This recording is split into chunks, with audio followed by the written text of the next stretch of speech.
The Middle East is on the brink. The people of the region are confronting a real danger of a devastating, full-scale conflict. Now is the time to defuse and de-escalate. Now is the time for maximum restraint. I remind all member states that the Charter of the United Nations prohibits the use of force against the territorial integrity or political independence of any state, or in any other manner inconsistent with the purposes of the United Nations. Furthermore, the principle of inviolability of diplomatic and consular premises and personnel must be respected in all cases, in accordance with international law, as I stated when condemning the 1 April attack on the Iranian consulate in Damascus. Acts of reprisal involving the use of force are barred under international law.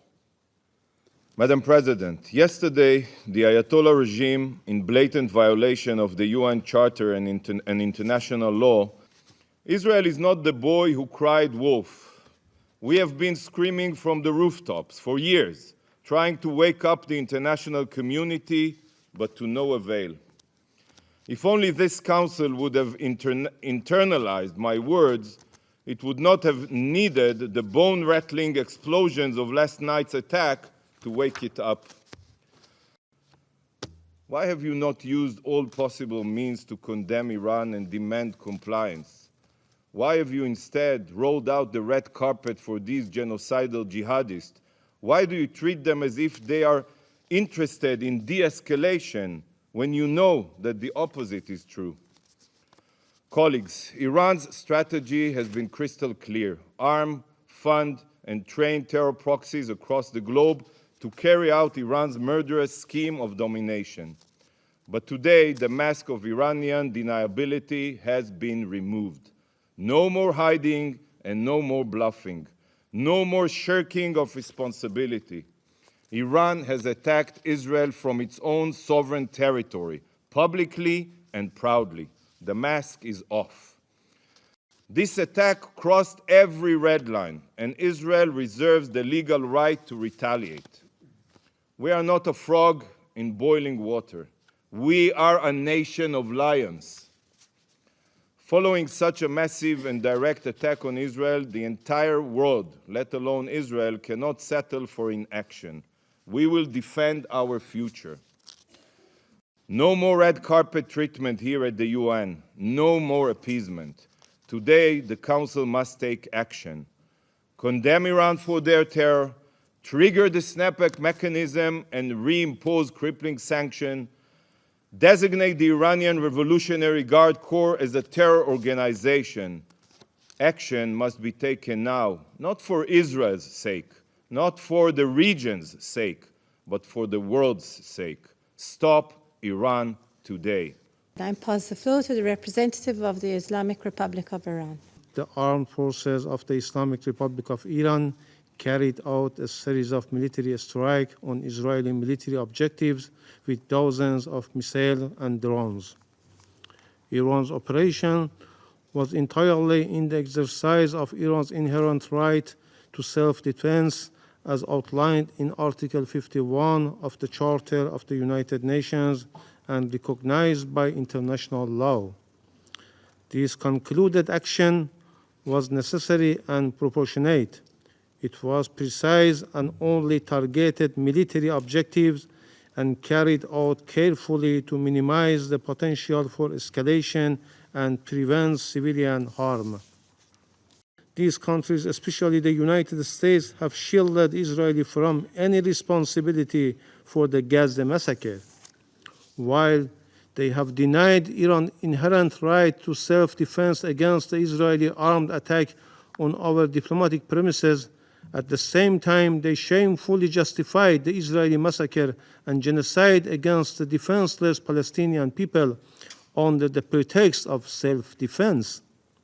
Regrettably, the Security Council has failed in its duty to maintain international peace and security.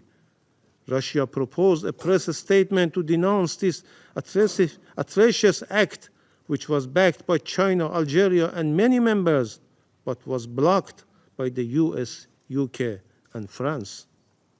Faced with such circumstances, the Islamic Republic of Iran had no choice but to exercise its inherent right to self-defense under international law. The Israeli Prime Minister's policy seeks to expand and escalate the conflict in the region to stay in power. Iran is never seeking to contribute to the spillover of the conflict in the region, nor does it to escalate or spread the tension to the entire region. Iran has no intention of engaging in conflict with the US in the region. We demonstrated our commitment to peace by exercising our restraint about involving the US Army in intercepting Iranian drones and missiles bound for military targets in the occupied Palestinian territories. This underscores our dedication to de-escalating tension and avoiding the expansion of conflict. However, if the US initiate military operation against Iran, its citizen, or its security and interest, Iran will use its inherent right to respond proportionately. I thank you. В этой связи отмечаем сигнал Тегерана о нежелании дальнейшей эскалации военных действий с Израилем.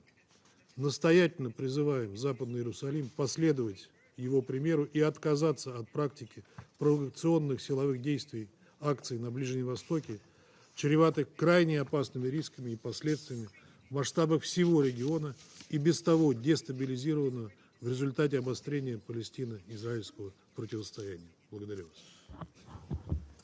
The floor to Sierra Leone. Madam President, 伊朗方面表示，有关军事行动系对以色列袭击伊朗驻叙利亚外交馆舍的回应。有关问题至此可视为已解决。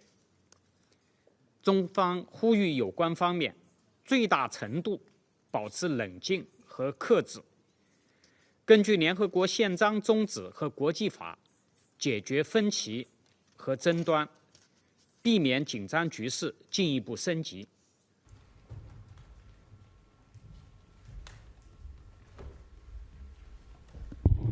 はい、我が国としてイランに対して事態の沈静化を強く働きかけてきているところでありますが、ハイレベルでのさらなる働きかけを含め、必要なあらゆる外交努力を行ってまいります。